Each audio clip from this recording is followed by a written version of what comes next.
अस्सलाम वालेकुम। आज हम मैट्रिक्स के बारे में बात करेंगे। एक स्टूडेंट है मेरे, उन्होंने मुझे मैट्रिक्स का क्वेश्चन भेजा है।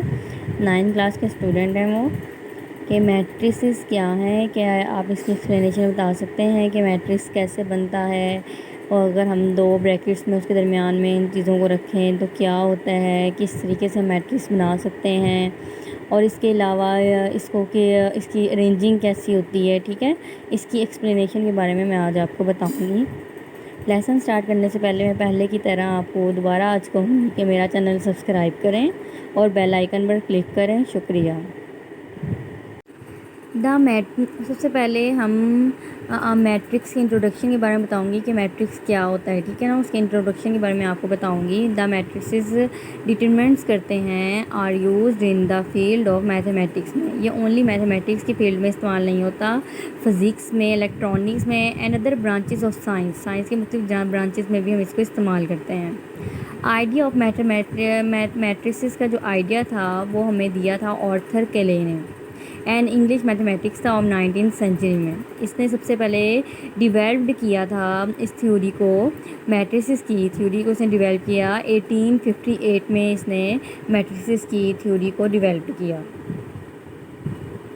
मैट्रिक्स आ रेक्टेंगुलर अरे और आ formation of a collection of real numbers, say 0, 1, 2, 3, 4 and such as। वो कह रहा है हमसे कि आ रेक्टेंगुलर अरे, मेरे पास इस टाइम वाइट बोर्ड रिक्वायर नहीं है, इसलिए मैं आपको एक पेज के ऊपर समझा रही हूँ, इसको आप ध्यान से समझिएगा। रेक्टेंगुलर अरे, रेक्टेंगुलर अब क्या होता है? रेक्टेंगुलर हम इस शेप को कहते हैं, हमारे पास इस तरह की जो शेप होती है ना, वो हमारे पास क्या होती है? रेक्टेंगुलर। सही है। रेक्टेंगुलर अरे और या a formation of a collection, मतलब कुछ नंबर्स की, जैसे 1, 2, 3 नंबर्स की फॉर्मेशन की कलेक्शन जो होती है उसको हम क्या कहेंगे? मैट्रिक्स कहेंगे। फॉर एग्जांपल जैसे कि 1, 3, 4, 7, 2, 0, ये हम रेक्टेंगुलर शेप में लिख रहे हैं। ये देखें, यहाँ पे मैं लिखती हूँ 1, 3, 4, 7, 2, 0, रेक्टेंगुलर शेप में लिख दिया मैंने ये। उसके बाद देखें and then enclose by bracket. जब हम इस शेप को एक ब्रैकेट में इनक्लोज कर देते हैं ना, इस तरह से हम ब्रैकेट लगा देते हैं, इस शेप के आगे पीछे ब्रैकेट लगा दें, तो is said to form a matrix, तो ये एक मैट्रिक्स कहलाता है। क्या कहलाता है? बन जाता है ये एक मैट्रिक्स। जैसे 1, 3, 4, 7, 2, 0, और इसको हमने ब्रैकेट के अंदर हमने इनक्लोज्ड कर दिया है, तो ये हमारे पास क्या है? मैट्रिक्स है। ठीक है। अब इसी तरीके से अगर मैं लिखूँ 7, अपनी तरफ से एग्जांपल दे रही हूँ, 7, 2, 3, 4, ये भी हमारे पास क्या है? एक मैट्रिक्स है। Rows and column of a matrix.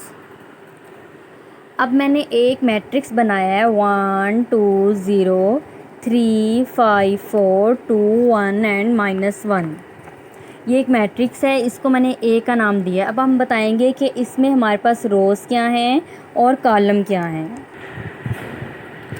In matrix A में, ठीक है, ए में द एंट्रीज प्रेजेंट करती हैं इन हॉरिजेंटल वे में आर कॉल्ड रोज। कह रहे हॉरिजेंटल वे, जो हॉरिजेंटल वे हमारे पास है वो हमारे पास क्या है? रोज़ हैं। ठीक है, जो इस तरीके से हैं, ये हमारे पास क्या है? और 1, यानी कि रो 1 है ये हमारे पास। ये देखें, ये हमारे पास रो 2 है, हॉरिजेंटल वे में भी है ये भी हमारे पास रो 2 है। तो ये हमारे पास क्या है? रो 3। तो ये हमारे पास क्या आ गई? रो 3। ठीक है, इस तरीके से जो हमारे पास प्रेजेंट करेंगी वैल्यूज़, वो हमारे पास रो 1, रो 2, रो 3 होंगी। इसको हम कहेंगे ये रो 1 है, ये रो 2 है और ये रो 3 है, यानी इस मैट्रिक्स में हमारे पास 3 रोज़ हैं। अब मैं आपको बताती हूँ कि हम कॉलम को कैसे शो करेंगे। पहले हम यहाँ लिख देते हैं, इन मैट्रिक्स से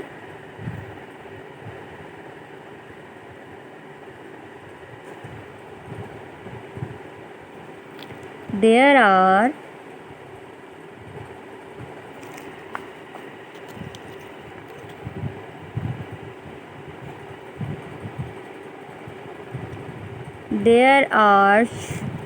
three rows. There are three rows as shown by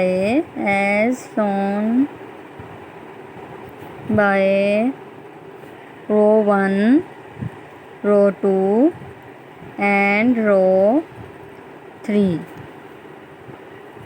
देखें, यानी वो क्या कह रहा है कि इस कॉलम में हमारे पास जो शो हो रही हैं रोज़, वो रो 1 है, रो 2 है, रो 3 है और ये कॉलम 3 रोज़ रखता है। ठीक है, अब हम आते हैं कॉलम की तरफ कि कॉलम क्या होते हैं। मैट्रिक्स जो है हमारे पास, ये मैट्रिक्स 3 रोज़ रखती हैं। अब हम कॉलम की तरफ आते हैं कि एक मैट्रिक्स, ये वाला जो मैट्रिक्स हमारे पास है, ये कितने कॉलम रखता है। देखें, अब हम बी कॉलम हमने बनाया है, इसमें हमने 2 0 3 4 5 6 1 2 3 वैल्यूज़ रखी हैं। ठीक है, अब हम इसमें बताएंगे कि हमारे पास कॉलम क्या होता है। तो कॉलम हमें प्रेजेंट करता है वर्टिकल फॉर्म में, किसमें वर्टिकल फॉर्म है। वर्टिकली फॉर्म कैसे होगी, 2 0 3 इस तरीके से, और रोज़ की फॉर्म कैसे थी, हॉरिजॉन्टल इस तरीके से थी। ठीक है, यानी इसमें इस जो हमारा मैट्रिक्स है, इस मैट्रिक्स में हमारे पास 2 0 3 कॉलम 1 4 5 6 कॉलम 2 1 2 3 कॉलम 3, यानी ये जो मैट्रिक्स है ये हमारे पास 3 कॉलम रखता है। There are 3 column as shown by C1 C2 C3। ठीक है, इसी तरीके से हमारे पास रोज़, अगर हम इसी कॉलम में देखें तो ये देखें 1 2 3 रोज़ हैं and this column is 3 rows and 3 columns. Order of a matrix, the number of rows and columns in a matrix specifies its order, यानी कि हमें रोज़ और कॉलम के जो नंबर स्पेसिफाइज होते हैं वो हमारे पास क्या होगा, ऑर्डर ऑफ मैट्रिक्स होगा। जैसा कि हम m को रोज़ करते हैं, m को हम शो करते हैं रोज़ को, ठीक है, रोज़ को यानी हम m से शो करते हैं और कॉलम को हम n से शो करते हैं। ठीक है, m/n, यानी अगर हमने किसी मैट्रिक्स में बताना हो कि इसमें रोज़ कितनी है कॉलम कितनी है तो हम इस तरीके से इसको शो कर सकते हैं। कि हमने यहाँ पर सपोज़ कर लिया है कि हम रोज़ को स्मॉल m से शो करेंगे और कॉलम को हम स्मॉल n से, जैसा कि ये उसने वैसे ही फार्मूला आपको बताया है 1 2 3 1 0 2, ये मैंने एक कॉलम लिया है। ठीक है, इज़ ऑफ ऑर्डर, अब इसके बताएं कितनी रोज़ हैं, 1 2 रोज़ हैं और कॉलम कितने हैं, 1 2 3 कॉलम है, यानी कि इसका जो ऑर्डर बनेगा वो 2/3 बनेगा। ठीक है, इज़ ऑफ ऑर्डर 2/3। उसके बाद हमारे पास है पी मैंने ले लिया है एक और मैट्रिक्स। ठीक है, उसका नाम मैंने पी रखा है 3 2 5 इज़ ऑफ ऑर्डर, इसका ऑर्डर क्या होगा, 1 रो हो जाएगी, ए 1 2 3 कॉलम्स हो जाएंगे 1/3। अब मैं आपको यकीनन ऑर्डर की समझ आ गई होगी कि मैं ऑर्डर रोज़ और कॉलम की बात कर रही हूँ। अब मैं आती हूँ इक्वल मैट्रिसेस पे कि equal matrices, order of A is equal to है ऑर्डर ऑफ बी के। एक तो हमारे पास इसकी ये शर्ट होगी कि ऑर्डर इसके इक्वल हो, दूसरी शर्ट हमारे पास ये होगी कि इसके जो कॉरेस्पॉन्डिंग एलिमेंट्स हैं हमारे पास 1 2 3 4, इनके ये जो एलिमेंट्स हैं अंदर वाले वो भी इक्वल हों। ठीक है, और ऑर्डर क्या थी, वो रोज़ एंड कॉलम की बात हो रही है, उनके ऑर्डर 2/3 जैसे होते हैं, 3/2 होते हैं किसी के कॉलम। ये अब ए इज़ इक्वल, अब इसके कॉलम बताए कितने हैं, ए और बी मैंने 2 एग्जांपल्स लिए हैं। इसके कॉलम बताएं कितने हैं, 1 और 2, और रो कितनी है 1 और 2। इसके कॉलम कितने हैं, 1 और 2, और रो कितनी है 1 और 2। अब ये देखें, दोनों के डिजिट्स जो अंदर वाले हैं, एलिमेंट जो इनके हैं वो इक्वल हैं, 1 -4 1 -4 3, ये 2 + 1 को हम ऐड कर देंगे तो हमारे पास 3 बन जाएगा। सही है, इसी तरीके से ये 2 है तो 4 में से 2 को माइनस कर देंगे तो ये हमारे पास 2 बन जाएगा। ए इज़ इक्वल टू है बी। अब सेकंड हमारे पास जो एग्जांपल है वो है 2 और 3 की, और -1 और 2, और m इज़ इक्वल टू है 2 -1 3 -2। अब ये वाले इसमें जो हमारे पास रोज़ हैं ये 2 हैं और कॉलम भी हमारे पास 2 हैं, इसमें भी हमारे पास रोज़ 2 हैं, कॉलम भी 2 हैं, लेकिन इसमें जो डिजिट्स हैं वो चेंज है, 2 -1 2 -1, एक कॉलम में एक जैसा, 3 2 3 - 2, यानी कि ये एलिमेंट्स हमारे पास चेंज हो गया, तो हम लिखेंगे L इज़ इक्वल टू नहीं है M के।